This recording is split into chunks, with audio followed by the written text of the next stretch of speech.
কেউ আপনাকে ভালোবাসে না, পৃথিবীতে কেউ আপনাকে ভালোবাসে না। ভালোবাসে আপনার যোগ্যতাকে। আপনি একটু লক্ষ্য করে দেখেন, আপনার জীবনে আপনার সার্কেল, আপনার আত্মীয় স্বজন, আপনার জীবনের সব কিছু আপনার যোগ্যতা অনুযায়ী পরিচালনা হয়।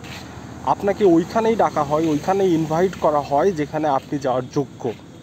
আপনি যেখানে যোগ্য না সেখানে কিন্তু আপনার যে সার্কেল আছে, আপনার যে খুব কাছের ফ্রেন্ড আছে, সেও আপনাকে ইনভাইট করে না এখানে যাওয়ার জন্য, যে ফ্রেন্ড এটা বা বন্ধু এখানে আসো, এখানে আমরা আড্ডা দেবো, কারণ আপনি সেটা যোগ্য না। সো সবাই আপনার পজিশনকে মূল্যায়ন করে। আপনার যে ফাকিং গার্লফ্রেন্ড বা ফাকিং বয়ফ্রেন্ড আছে, সেও আপনাকে আপনার যোগ্যতা অনুযায়ী আপনার সাথে রিলেশনশিপ টিকিয়ে রাখছে। আপনার যদি টাকা পয়সা ভালো থাকে, আপনি যদি বেশি যোগ্য থাকেন, দু একটা রিয়ার, ওইটা রিয়াল সম্পর্ক বা রিয়ার সম্পর্ক দু একটা, ওইগুলা আপনার কাউন্টের মধ্যে লিখছেন। আমি ইকুয়াল কথা বলছি যে আপনার যোগ্যতা অনুযায়ী আপনার গার্লফ্রেন্ড হয়, আপনার যোগ্যতা অনুযায়ী আপনার বয়ফ্রেন্ড হয়। তবে বেশিরভাগ মেয়ের ক্ষেত্রে যেটা হয় যে আপনি যদি সুন্দরী হন তাহলে আপনি বেশি টাকা পয়সা বয়ফ্রেন্ড পাবেন, এটা একদম ইজিলি।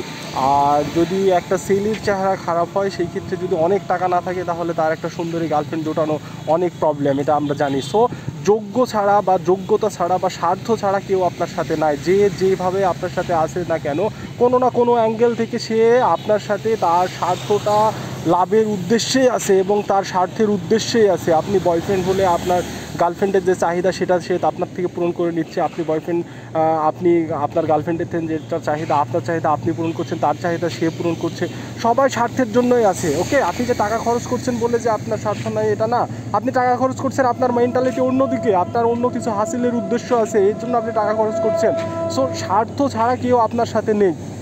আপনার অফিসের বস আপনার সাথে খুব ভালো সম্পর্ক রাখছে এই কারণে যে আপনি তাকে একটু হেল্প করবেন, তার বিভিন্ন কাজ করে দিবেন, তার পাশে বাজার করে নিয়ে যেয়ে দিবেন, এর জন্য সে আপনার সাথে ভালো সম্পর্ক রাখছে। এটাই তার সাথে আপনার স্বার্থ। আপনার ওয়াইফ আপনাকে খুব বেশি ভালোবাসে, তখনই বেশি ভালোবাসবে যখন আপনি বেশি ইনকাম করবেন, আদারওয়াইজ আপনাকে বেশি ভালোবাসবে না। সো এটার স্বার্থ। আপনার ফ্যামিলি আপনাকে ভালোবাসবে না একটা সময় যদি আপনি দীর্ঘদিন বেকার থাকেন, দীর্ঘদিন যদি আপনার লাইফে আপনি ভালো কিছু করতে না পারেন, এক কথায় আপনি যদি টাকা ইনকাম করতে না পারেন, তাহলে আপনার ফ্যামিলিও আপনাকে এক সময় মূল্যায়ন করবে না, ছুঁড়ে ফেলবে আপনার ফ্যামিলিও আপনাকে। সো কেউ আপনাকে ভালোবাসে না, কেউ আপনাকে সময় দেয় না, কেউ আপনাকে আপনাকে আপনাকে নিয়ে ভাবার কারো সময় নেই। সবাই আপনার যোগ্যতা অনুযায়ী আপনাকে ইনভাইট করে, আপনার সাথে চলে, আপনাকে ডাকে, আপনার সাথে চলাচল করে, সব কিছু আপনি নিজেকে দিয়ে সবসময় বিচার করেন এবং নিজেকে আস্ক করেন যে আপনার লাইফে যেটা ঘটে গেছে বা যেগুলো ঘটছে এখন পর্যন্ত সেটা কিভাবে হচ্ছে। আমি যদি আমার লাইফের সাথে কম্পেয়ার করি তাহলে তো আমি আমার বাস্তব জীবনে এগুলাই দেখি যে ফ্রেন্ড সার্কেল বলেন বা অন্য সার্কেল বলেন বা আত্মীয় স্বজন বলেন, সব কিছু একটা স্বার্থের মধ্যে সীমাবদ্ধ হয়ে আছে। যে তার স্বার্থ হলে আমাকে ডাকছে, তার স্বার্থ হলে বা আমাকে তার প্রয়োজন হলে সে আমার সাথে দেখা করছে, বা তার প্রয়োজন হলে সে আমাকে ব্যবহার করছে বা ব্যবহার করার চেষ্টা করছে। আপনি চেষ্টা করেন এই ধরনের প্রয়োজনগুলো থেকে নিজে ব্যবহার হওয়াও বাদ দেন। মানে সে আপনাকে অ্যাভয়েড করছে, সে আপনাকে সব পরিবেশে নিচ্ছে না, সে আপনাকে সব পরিবেশে আপনার সাথে চলতে সে লজ্জা করছে, এগুলো থেকে আপনি বের হয়ে আসেন। আপনি সেই সিচুয়েশনগুলোতে পড়তেই যায় না। আপনি নিজেকে এমনভাবে গড়েন যেন সে আপনাকে ইনভাইট করেও না পায়। আমার কথা বুঝতে পারছেন? সে আপনাকে যেন ইনভাইট করেও না পায়। এবং মানুষের দ্বারা সব কিছুই পসিবল। সে যেহেতু অ্যাচিভ করতে পেরেছে, আপনার ফ্রেন্ড হোক, আপনার সার্কেল হোক, আপনার বস হোক, আপনার যাই হোক না কেন, আপনার পাড়া প্রতিবেশী হোক, আপনার সে যদি সব কিছু অ্যাচিভ করে আপনাকে ইগনোর করতে পারে বা আপনাকে এমন পর্যায়ে নিয়ে যেতে পারে যেখানে তার একটা প্রোগ্রাম হলে আপনাকে ইনভাইট করে না, কারণ আপনাকে যোগ্য মনে করে না, তাহলে আপনি কেন পারছেন না? সেও মানুষ, আপনিও মানুষ। আপনি চেষ্টা করছেন না বা আপনি শুরু করছেন না, শুধু আপনার এইটাই কমতি, অন্য কোনো কিছু কমতি নেই। আপনি শুরু করলে আপনার দ্বারা সম্ভব, আপনি চেষ্টা করলে আপনার দ্বারা সম্ভব, এবং আপনিই পারবেন আপনার জীবনের পরিবর্তন নিয়ে আসতে। আপনিই পারবেন আপনার জীবনের ওই সময়টা নিয়ে আসতে যে সময়টা আসলে আপনার জীবনে সবাই আপনাকে ইনভাইট করবে, সবাই আপনার জন্য অপেক্ষা করবে, সবাই আপনাকে কেয়ার করবে, সবাই আপনাকে মূল্যায়ন করবে, সবাই আপনাকে পাওয়ার জন্য অপেক্ষা করবে। এমন একটা সিচুয়েশন তৈরি করতে শুধুমাত্র আপনিই পারেন, আর কেউ না। আপনি যে গার্লফ্রেন্ডের পিছনে আজকে ঘুরে আপনি সময় দিচ্ছেন না, আপনি যোগ্যতা অর্জন করেন, দেখেন আপনার নাম্বার খুঁজে নিয়ে সে আপনাকে খুঁজে বের করে নিবে। গার্লফ্রেন্ড তো দূরের কথা, তার বাবা আপনার নাম্বার খুঁজে নিয়ে তার মেয়েকে বিয়ে দেওয়ার জন্য ব্যস্ত হয়ে যাবে। আপনি কেন এত তাড়াহুড়া করছেন যে সে আপনাকে সময় দিচ্ছে না, গার্লফ্রেন্ড আপনাকে সময় দিচ্ছে না, পাত্তা দিচ্ছে না, ওই মেয়ে আপনাকে পাত্তা দিচ্ছে না? ফালতু কথা ভাই, ফাউল কথা এগুলো। পাত্তা দিচ্ছে না, দিচ্ছে না, দিচ্ছে না।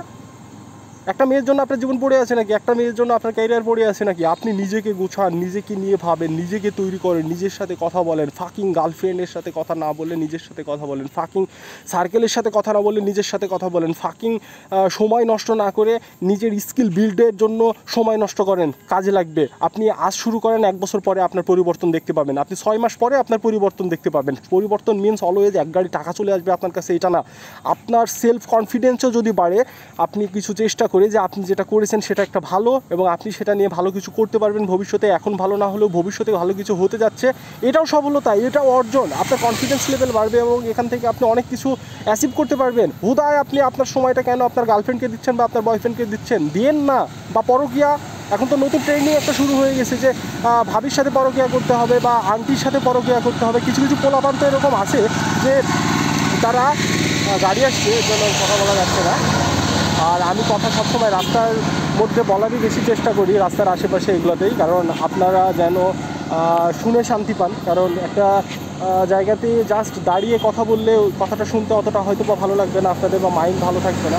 আমি চাই সুন্দর জায়গাগুলোতে গিয়ে আপনাদের সাথে কথা বলতে, এবং আমি অলওয়েজ ঘুরে বেড়ানোর চেষ্টা করি। যতটুকু সময় পারি ঘুরে বেড়াই। এখন বলতে পারেন আমি ভবঘুরে, না ভাই এটা বলেন না আমি ভবঘুরে। আমি নিজের কাজ নিজে করি, করার পরে আমার ফাঁকা সময়ে আমি ঘুরে বেড়াই, এবং আমি আমার সাথে ঘুরে বেড়াই। আমি আমাকে নিয়ে ভাবি, আমি আমাকে নিয়ে ট্যুর দিই, আমি আমাকে নিয়ে ঘুরে বেড়াই। সব কিছু আমার কেন্দ্রিক করে থাকি। আমি কারোর জন্য অপেক্ষা করি না, আমি কারোর জন্য বসে থাকি না, আমি কারো ট্যুরের আশায় থাকি না, কে আমাকে ট্যুরে ডাক দিবে সেই আশায় থাকি না। আমার যখন যেটা মন চায় আমি সে অনুযায়ী ঘুরে বেড়াই। আমি কারোর সাথেই কথা বলি না, আমি শুধু আপনাদের সাথে কথা বলি। আপনাদের সাথে কথা বলে আপনাকে জানানোর জন্য যে আপনি আমার মতো না করতে পারেন, আমার মতো এতটা একাকিত্বভাবে জীবনযাপন না করতে পারেন, কিন্তু অনেকটা করে নেন। কারণ একাকিত্ব আপনার জীবনে ভালো কিছু নিয়ে আসতে যাচ্ছে। কখনোই আপনার জীবনে ভালো কিছু আসবে না যদি আপনি সঙ্গের মধ্যে থাকেন, ফাকিং সঙ্গের মধ্যে থাকেন। সবসময় আপনার ফাকিং সঙ্গ আপনার জীবনকে ধূলিসাতের দিকে নিয়ে যাবে, ধূলিসাৎ হয়ে যাবে। আজকে আপনি লক্ষ্য করে দেখেন যে আপনি যদি আজকে রাজমিস্ত্রির কাজ করে থাকেন, বা ঢালাইয়ের কাজ করে থাকেন, বা ডে লেবারের কাজ করে থাকেন, বা আপনি কোনো গ্যারেজে কাজ করে থাকেন, তাহলে দেখেন যে আপনার জীবনে যখন আপনার ভালো সময় ছিল, যে সময়গুলোতে আপনি নিজেকে গড়ার সময় ছিল, যে সময়গুলোতে আপনি আপনাকে গড়তে পারতেন, সেই সময়গুলোতে আপনার fucking girlfriend, fucking circle, fucking boyfriend এগুলোর সাথে আপনি সময় নষ্ট করেছেন। এর জন্য আপনার ক্যারিয়ারের আজকে এই অবস্থা। আপনার ক্যারিয়ারের জন্য অন্য কেউ দায়ী না। আপনার ক্যারিয়ারের জন্য শুধুমাত্র আপনি নিজে দায়ী। আপনি আপনার ক্যারিয়ারকে পরিবর্তন করতে পারেন আপনাকেই দিয়ে। আপনাকে দিয়েই সেটা পরিবর্তন সম্ভব। এবং আপনার যে ফ্রেন্ড, আমি প্রথমেই যেটা বলেছি আমার টাইটেল ভিডিওর, যে আপনাকে কেউ ইনভাইট করে না, আপনাকে সবাই আপনার যোগ্যতা অনুযায়ী ইনভাইট করে, আপনাকে সবাই আপনার যোগ্যতা অনুযায়ী আপনার সাথে চলে। সেটা হোক আপনার গার্লফ্রেন্ড, হোক আপনার ফ্যামিলি, হোক আপনার ওয়াইফ, হোক আপনার ফ্রেন্ড, হোক আপনার ফাকিং সার্কেল, যেটাই হোক না কেন। ফাকিং সার্কেল বারবার এই কারণেই বলতেছি যে আপনার সেই সার্কেল আপনাকে কী দিল, আপনি প্রশ্ন করেন নিজেকে।